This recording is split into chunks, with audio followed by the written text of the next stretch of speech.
العالمين والصلاة والسلام على سيدنا الأنبياء والمرسلين بسم الله الرحمن الرحيم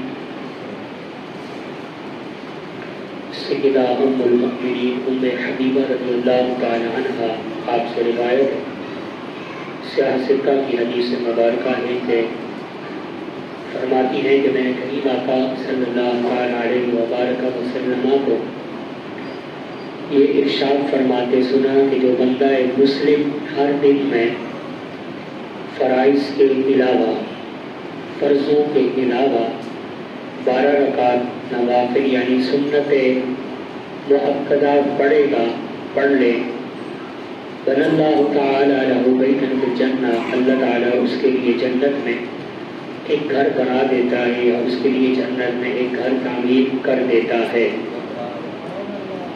حدیث مبارکہ میں 12 رکعت کا ذکر ہوا، فرائض کے علاوہ 12 رکعتیں کون سی ہیں؟ فرضوں کے علاوہ، یعنی دن میں جو 5 نمازیں ہوتی ہیں ان کے فرائض کو چھوڑ کر 12 رکعتیں کون سی ہیں؟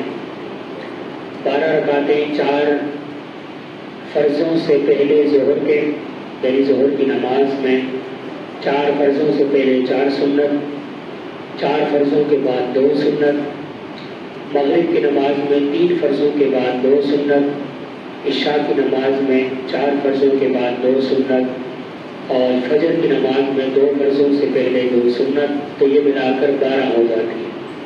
اب جو شخص ان کی پابندی کرے گا رب اس کے لیے جنت میں ایک گھر بنا دیتا ہے۔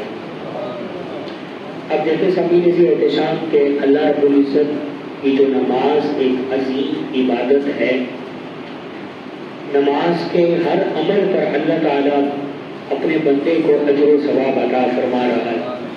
فرضوں کی ادائیگی پر تو ہے ہی ہے، جب انسان سنتیں ادا کرتا ہے تو اس پر بھی رب کریم اتنا بڑا اجر و ثواب عطا فرماتا ہے۔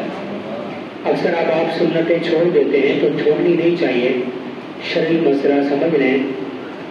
جو سنتیں ہوتی ہیں سنت مؤکدہ، غیر مؤکدہ نہیں، غیر مؤکدہ تو وہ ہوتی ہیں جو عصر کے 4 فرضوں سے پہلے پڑھی جاتی ہیں اور عشاء کے 4 فرضوں سے پہلے پڑھی جاتی ہیں، وہ غیر مؤکدہ ہوتی ہیں اور وہ نوافل کا درجہ رکھتی ہیں، تو آپ وہ پڑھ لیں تو ثواب ہے، نہ پڑھیں تو کوئی گناہ نہیں ہے۔ لیکن یہ جو سنتیں ہوتی ہیں سنت مؤکدہ، انہیں چھوڑنا نہیں چاہیے۔ عملی مجبوری کو شرعی عذر ہے، مثال کے طور پر جیسے آپ گاؤں جا رہے ہیں اور گاڑی پر موجود ہیں، گاڑی صرف اتنی دیر کے لیے رکی کہ آپ نے فرض ادا کیے، تو فقہا فرماتے ہیں ٹھیک ہے آپ سنتیں چھوڑ دیں کیونکہ گاڑی اتنی دیر کے لیے ہی رکتی ہے، جس میں انسان فرض ہی ادا کر سکتا ہے یا وتر ادا کر سکتا ہے، تو وہاں سنتیں آپ کی رہ گئی تو شرعی عذر تھا۔ لیکن روزانہ کی بنیاد پر سنتوں کو چھوڑنا انسان جو ہے وہ گناہگار ہوتا ہے۔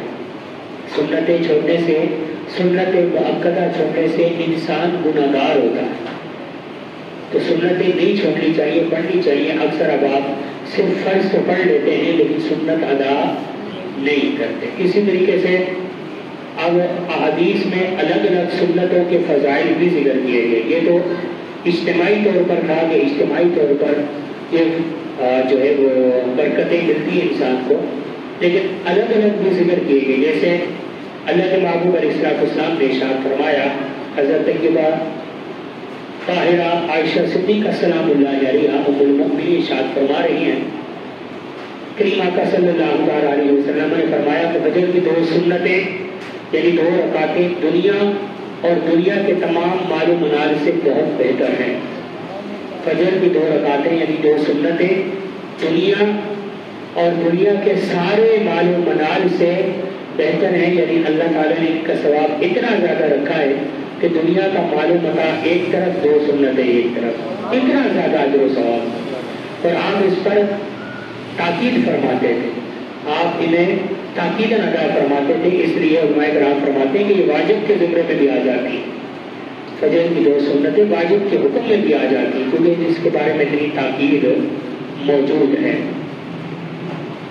اللہ کے محبوب صلی اللہ علیہ وسلم ارشاد فرماتے ہیں فجر کی 2 رکعتیں کبھی نہ چھوڑو، ترک نہ کرو، چھوڑو نہیں، اگرچہ تمہیں دشمن کے گھوڑے روند ڈالیں.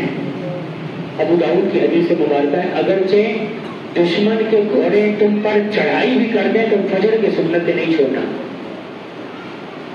یہ الفاظ تاکید پیدا کرنے کے لیے استعمال کیے جاتے ہیں کہ اتنی زیادہ اہمیت ہے، اتنی زیادہ تاکید کی گئی ہے سنتوں میں، فجر کی سنتوں کی، کہ انہیں چھوڑنا نہیں ہے. اور ایک روایت میں یہ بھی ہے کہ فجر کی 2 رکعتوں پر پابندی کرو کہ ان میں بڑی بخشش موجود ہے.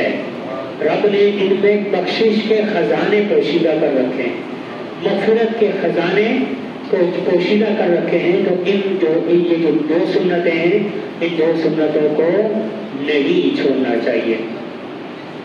اسی طریقے سے ضمیر ذی احتشام نماز ظہر کی 4 سنتیں. اللہ کے محبوب علیہ السلام نے فرمایا کہ جو شخص ظہر کے فرض سے پہلے 4 رکعت کی اور بعد میں 2 کی پابندی کرے.